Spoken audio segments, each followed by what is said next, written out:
ಸಮಸ್ತ ಕನ್ನಡ ನಾಡಿನ ಜನತೆಗೆ ಅಮೃತ ಮಾಡುವ ನಮಸ್ಕಾರಗಳು. ಅಮೃತ ಸವಿರುಚಿ ಚಾನಲ್ಗೆ ಸ್ವಾಗತ. ನಾನು ಇವತ್ತು ಸಾಂಪ್ರದಾಯಿಕವಾಗಿರುವಂಥ ಒಂದು ಹಬ್ಬದ ವಿಶೇಷ, ದೀಪಾವಳಿ ಹಬ್ಬದ ವಿಶೇಷವಾಗಿ ನಾನು ಚೌಡೆ ಮಾಡ್ತಾಯಿದ್ದೀನಿ. ಅದು ಹೆಂಗೆ ಮಾಡೋದಂತ ನೋಡ್ಕೊಂಬರೋಣ ಬನ್ನಿ. ನೋಡಿ, ಇದಕ್ಕೆ ಫಸ್ಟ್ ಒಂದು ಬೌಲ್ ಸಕ್ಕರೆ ತಂದಿನಿ, ಒಂದು ಬೌಲ್ ಕಡಲೆ ತೊಗೊಂಡಿದ್ದೀನಿ, ಒಂದು ಸ್ವಲ್ಪ 4-5 ಏಲಕ್ಕಿ ತೊಗೊಂಡಿದ್ದೀನಿ. ನೋಡಿರಿ, ನಾನು ಇಲ್ಲಿ ನೋಡ್ರಿ ಆಲ್ರೆಡಿ ಒಂದು ಬಟ್ಲ ಸಕ್ಕರೆ, ಒಂದು ಬಟ್ಲ ಕಡಲೆನ ಪೌಡ್ರ್ ಮಾಡಿ ಇಟ್ಕೊಂಡಿದ್ದೀನಿ. ನಿಮ್ಗೆ ತೋರ್ಸೋಕ್ಕೋಸ್ಕರ ನಾನು ತೋರಿಸಿದ್ದೀನಿ ಅಷ್ಟೇ. ನಾನು ಇಲ್ಲಿ ಒಂದು ನೋಡಿರಿ ಪೌಡ್ರ್ ಮಾಡಿ ಇಟ್ಕೊಂಡಿದ್ದೀನಿ. ಅದಕ್ಕೆ ಸ್ವಲ್ಪ ಒಣ ಕೊಬ್ಬರಿ ಹಾಕ್ತಾಯಿದ್ದೀನಿ. ನೋಡಿರಿ, ಒಂದು ಸ್ವಲ್ಪ ಏಲಕ್ಕಿ ಪುಡಿಯನ್ನು ಹಾಕ್ತಾಯಿದ್ದೀನಿ. ಒಂದು 2 ಕುಟ್ಟಿ ಹಾಕ್ತಾಯಿದ್ದೀನಿ. ಒಂದು ಅಲ್ಲಿ ಒಂದು ಅದೇ ಬೌಲ್ ಸಕ್ಕರೆ ತೋರಿಸಿದ್ದೀನಲ್ಲ, ಆ ಸಕ್ಕರೆನ ನಾನು ಅಲ್ಲಿ ಒಂದು ಬೌಲ್ ಸಕ್ಕರೆಗೆ ಒಂದು ಬೌಲ್ ನೀರು ಹಾಕಿಬಿಟ್ಟು ನಾನು ಅಲ್ಲಿ 1-2 ಏಲಕ್ಕಿ ಹಾಕಿ ಕುದಿಸೋಕೆ ಇಡ್ತಾಯಿದ್ದೀನಿ.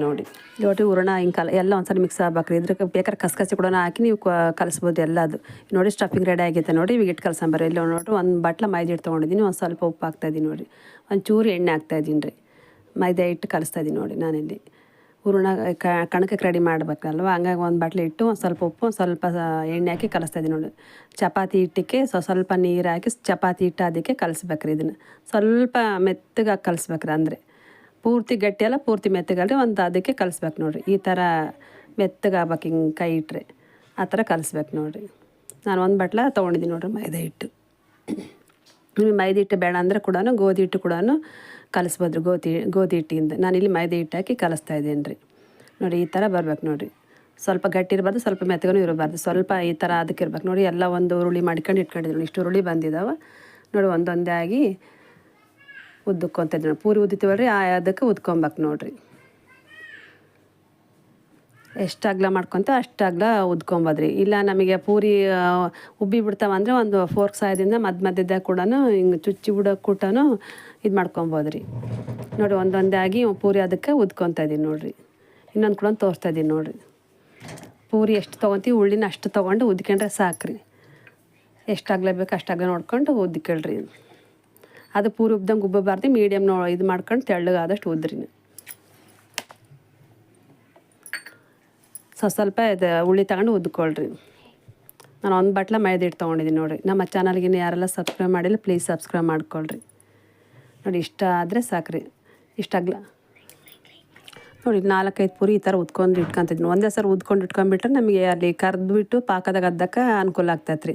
ಹಂಗಾಗಿ ನಿಮ್ಗೆ ಎಷ್ಟು ಆಗ್ತೈತೆ ಅಷ್ಟು ಪೂರಿಗಳು ಫಸ್ಟು ಉಳ್ಳಿ ತಗೊಂಡು ಪೂರಿ ಥರ ಉದ್ಕೊಂಡು ಇಟ್ಕೊಂಡ್ಬಿಟ್ರೆ ಅಂತ ಇನ್ನೂ ಅನುಕೂಲ. ನೋಡಿರಿ, ಬೇಗನೆ ಆಗ್ಬಿಡ್ತೈತೆ ರೀ. ಅಲ್ಲಿ ಒಂದೊಂದು ಹಾಕೊಳೋದ್ಕಿಂತ ಈ ಥರ ಫಸ್ಟಿಗೆ ಈ ಥರ ಎಲ್ಲ ರೆಡಿ ಮಾಡ್ಕೊಂಡ್ಬಿಟ್ರೆ ನಮಗೆ ಎಷ್ಟು ಈಜಿ ಅಂದ್ರೆ ಅಷ್ಟು ಈಜಿ ಆಗ್ತೈತೆ ರೀ.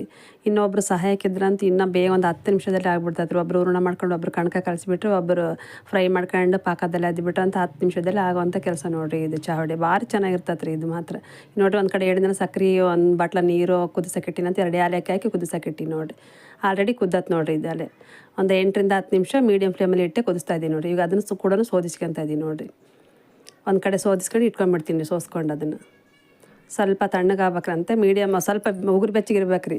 ಹಂಗಾಗಿ ಕುದಿಸೋಕಿಟ್ಟಿದ್ದೆ, ಅದು ಕೂಡ ಸೋಸ್ಕೊಂಡು ಇಟ್ಕೊತಾ ಇದ್ದೀನಿ. ನೋಡಿರಿ, ನೋಡಿರಿ ಒಂದು ಕಡೆಗೆ ಹಂಗೆ ಎಣ್ಣೆ ಕೂಡ ಕಾಯಕ್ಕಿಟ್ಟಿದ್ದೆ. ನೋಡಿರಿ, ನಾನು ಅಲ್ಲಿ ನೋಡಿರಿ ಸ್ಟಫಿಂಗ್ ಕೂಡ ರೆಡಿ ಐತೆ. ನೋಡಿರಿ, ಪೌಡ್ರ್ ಕೂಡ ರೆಡಿ ಐತೆ. ಅದು ಹೂರಣ ನೋಡಿ ಒಂದು ಪ್ಲೇಟಿನ ಸ್ವಲ್ಪ ಅದು ಪೌಡ್ರ್ ಇತ್ತಲ್ರಿ, ಎಲ್ಲ ಹೂರಣ ಇದು ರೆಡಿ ಮಾಡ್ಕೊಂಡಿದ್ವಲ್ಲ ಅದನ್ನು ಹಾಕ್ತಾಯಿದ್ದೀನಿ. ನೋಡಿರಿ, ಕೆಳಗಡೆ ಇವು ನೋಡಿರಿ ನಾನು ಮಾಡ್ಕೊಂಡು ಇಟ್ಕೊಂಡಿದ್ನಲ್ಲ ಪೂರಿನ ಅವ್ನು ಕರಿತಾಯಿದ್ದೀನಿ. ನೋಡಿರಿ, ಈ ಥರ ಉಬ್ಬಬಾರ್ದು ಅಂದರೆ ನೀವು ಫೋರ್ಕ್ ಸಹಾಯದಿಂದ ನಾವು ಪೂರಿ ಉದ್ದಿದ್ವಲ್ಲ ಅವಾಗ ಫೋರ್ಕ್ ಸಹಾಯದಿಂದ ಸ್ವಲ್ಪ ಇದು ಮಾಡಿದ್ರೆ ಕರೆಕ್ಟ್ ಉಬ್ಬದಿಲ್ಲ ರೀ. ನೋಡಿರಿ, ಹಾಕಿದ ತಕ್ಷಣ ಹಿಂದೆ ಹಿಂಗೆ ಅದ್ದಿ ತೆಗೆದ್ಬಿಡ್ಬೇಕ್ರಿ. ಈ ಥರ ಒಂದು ಇದು ಇಟ್ಕೊಂಡು, ಇಲ್ಲ 2 ಕಡೆ ಒಂದು ಸ್ಪೂನ್ ಹಿಡ್ಕೊಂಡು ಕೂಡ ಈ ಥರ ಅದ್ದಿ ತೆಗಿಬೋದು ರೀ. ನಮ್ಗೆ ಈ ಥರ ಇಲ್ಲ ಇದಂದರೆ 2 ಸ್ಪೂನ್ ಸಹಾಯದಿಂದ ಹಿಡ್ಕೊಂಡು ಹಿಂಗೆ ತಗೊಬೋದ್ರಿ. ಇವು ನೋಡಿರಿ, ಒಂದೊಂದು ಹಾಕಿ ಮೇಲ್ಗಡೆ ನಾನು ಸ್ಟಫಿಂಗ್ ಮಾಡಿದ್ವಲ್ಲ ಹೂರಣ ಅದು ಹಾಕ್ತಾಯಿದ್ದೀನಿ. ನೋಡಿರಿ, ಇಲ್ಲ ನಾವು ಚಪಾತಿ ಥರ ಮಡಚಿರ್ತೀವಿ ಅಂದರೆ ಆ ಥರ ಕೂಡ ಮಡಚ್ಬೋದು ರೀ. ನಾನು ಈ ಥರ ಚೆನ್ನಾಗಿರ್ತೈತೆ ಅಂಥೇಳಿ ನಾನು ಈ ಥರ ಮಾಡಿ ಹಾಕ್ತಾಯಿದ್ದೀನಿ. ನೋಡಿರಿ, ಅದು ತುಂಬ ಹಾಕಿದಂತ ತಿನ್ನೋಕ್ಕಂತೂ ಭಾಳ ಚೆನ್ನಾಗಿರ್ತೈತೆ ರೀ. ನೋಡಿ, ಇನ್ನೊಂದು ಕೂಡ ಫ್ರೈ ಉರಿಯೋದು ತೋರಿಸ್ತಾಯಿದ್ದೀನಿ. ನೋಡಿರಿ, ಎಣ್ಣೆಯಲ್ಲಿ ಆದಷ್ಟು ನೀವು ಅದು ಉಬ್ಬಬಾರ್ದು, ಆ ಥರ ಮೀಡಿಯಮ್ ಇಟ್ಕೊಂಡೆ ಉರಿಯಲ್ಲಿ ಪೂರಿಗಳನ್ನೆಲ್ಲ ಹುರ್ಕೊಬೇಕು. ನೋಡಿ, ಹಿಂದೆಲ್ಲ ಅದು ಹಾಕಿ ಮತ್ತು ಹಿಂದೆ 2 ಕಡೆನೂ ಅದರಲ್ಲಿ ಡಿಪ್ಪಿಂಗ್ ಮಾಡಿ ತೆಗಿಬೇಕ್ರಿ. ಅದು ಪಾಕದಲ್ಲಿ ಗಟ್ಟಿ ಪಾಕೇನು ಬೇಡ, ಒಂದು 10 ನಿಮಿಷ ಕುದಿಸಿದ್ರೆ ಸಾಕ್ರಿ. ನೋಡಿ, ಅದು ಕೂಡ ಈ ಥರ ಎಲ್ಲ ಒಂದ್ರ ಮೇಲೆ ಒಂದು ಇಟ್ಟು ಅದು ನಾವು ಹೂರಣ ಮಾಡ್ಕೊಂಡು ಇಟ್ಕೊಂಡಿರೋ ಸ್ಟಫಿಂಗ್ ಅದನ್ನ ಉದಿಸ್ಕೊಂತ ಹೋಗ್ಬೇಕು. ನೋಡಿ, ಅದು ತುಂಬ ಹಾಕ್ಬೇಕ್ರಿ, ಚೆನ್ನಾಗಿರ್ತದೆ ತಿನ್ನಕ್ಕಂತ ಸ್ವೀಟ್ ಭಾಳ ಚೆನ್ನಾಗಿರ್ತದೆ. ನೋಡಿರಿ, ಇದೇ ಥರ ಇನ್ನೊಂದು ಕೂಡ ತೋರಿಸ್ತಾ ಇದ್ದೀನಿ. ನೋಡಿ, ತುಂಬ ಟೇಸ್ಟ್ ಇರ್ತೈತೆ ರೀ. ಇದು ಸಾಂಪ್ರದಾಯಿಕವಾಗಿ ಮಾಡಿರುವಂಥ ಚೌಡೆ. ನೋಡಿರಿ, ನಮ್ಮ ಉತ್ತರ ಕರ್ನಾಟಕ ಸ್ಪೆಷಲ್ ರೀ ಇದು. ಹಂಗಾಗಿ ನಾನು ಚೌಡೆ ಮಾಡಿ ತೋರಿಸ್ತಾ ಇದ್ದೀನಿ. ನೋಡಿರಿ, ಇವತ್ತು ಇದು ಕೂಡ ಡಿಪ್ಪಿಂಗ್ ಮಾಡಿ ತೆಗಿತಾಯಿದ್ದೀನಿ ನೋಡಿ. ಹಿಂದಿಂದಲೇ ತೆಗೆದ್ಬಿಡ್ಬೇಕ್ರಿ, ಮತ್ತೆ ಬಿಡಂಗಿಲ್ಲ ಇದ್ರೊಳಗೆ. ಹಿಂದಲೇ ಆ ಕಡೆ ಈ ಕಡೆ 2 ಕಡೆ ಡಿಪ್ಪಿಂಗ್ ಮಾಡಿ ತೆಗೆದು ಒಂದ್ರ ಮೇಲೆ ಒಂದು ಇಟ್ಟು ಸ್ಟಫಿಂಗ್ ಮಾಡ್ಕೊಂಡಿರ್ತೀವಲ್ಲ ಅದು ಹೂರಣನ ಅದು ಹಾಕ್ಬಿಟ್ರೆ ಆಯ್ತು ನೋಡಿರಿ. ತುಂಬ ಚೆನ್ನಾಗಿ ಬರ್ತೈತೆ ರೀ ಇದು. ಒಂದೊಂದು ಗ್ಲಾಸ್ ಮಾಡ್ಕೊಂಡ್ರೆ ಸಾಕ್ರಿ, ಎಷ್ಟು ಈಡ್ ಬರ್ತಾವಂದ್ರೆ ಭಾಳ ಆಗ್ತಾವ್ರಿ ಇವು ಮಾಡಿದರೆ. ಬರೀ ಹಬ್ಬಕ್ಕಂತ ಅಂತಾರೆ ಏನಿಲ್ಲ ರೀ, ಇದನ್ನು ಯಾವಾಗ ಬೇಕಾದರೂ ಮಾಡ್ಬೋದು. ಯಾಕಂದರೆ ಮಕ್ಕಳು ಸ್ಕೂಲಿಂದ ಬಂದಾಗ ಕೂಡ ಈ ಥರ ಮಾಡಿಟ್ರೆ ಮಕ್ಳು ಇಷ್ಟಪಟ್ಟು ತಿಂತಾರೆ. ಹಂಗಾಗಿ ಯಾವಾಗ ಬೇಕಾ ಫ್ರೀ ಇದ್ದಾಗ ಕೂಡ ಈ ಥರ ಮಾಡಿಕೊಂಡು ಒಂದು ಡಬ್ಬದಲ್ಲಿ ಇಟ್ಟರೆ ತುಂಬ ಚೆನ್ನಾಗಿರ್ತಾವೆ ರೀ. ಯಾವಾಗ ಮಕ್ಳು ಸ್ಕೂಲಿಂದ ಬಂದು ತಿಂತಾರೆ ನೋಡಿರಿ. ಇದು ಮಾಡೋದು ಕೂಡ ತುಂಬ ಈಸಿ ಅಲ್ವಾ, ಹಂಗಾಗಿ ಬೇಗನೆ ಆಗೋಗ್ತೈತೆ ರೀ. ನೀವು ಕೂಡ ಮನೆಗೆ ಒಂದ್ಸರಿ ಟ್ರೈ ಮಾಡಿರಿ ನೋಡಿರಿ. ನೋಡಿರಿ ಈಗ ಒಂದೊಂದೊಂದು ಎಲ್ಲ ಇಟ್ಟಿದ್ದೀನಿ ನೋಡಿರಿ, ಈ ಥರ ಆಗ್ತಾಯಿದೆ ನೋಡಿರಿ. ತುಂಬ ಚೆನ್ನಾಗಿರ್ತಾವೆ ರೀ. ನೀವು ಕೂಡ ಮನೆಗೆ ಒಂದ್ಸರಿ ಟ್ರೈ ಮಾಡಿರಿ. ನೀವು ಟ್ರೈ ಮಾಡಿರಿ, ಮನೆಗೆ ಹೆಂಗೆ ಬಂತಂತೇಳಿ ಕಮೆಂಟ್ ಮಾಡಿರಿ, ಶೇರ್ ಮಾಡಿರಿ, ಲೈಕ್ ಮಾಡಿರಿ. ಎಲ್ಲರಿಗೂ ದೀಪಾವಳಿ ಹಬ್ಬದ ಶುಭಾಶಯಗಳು ನೋಡಿರಿ.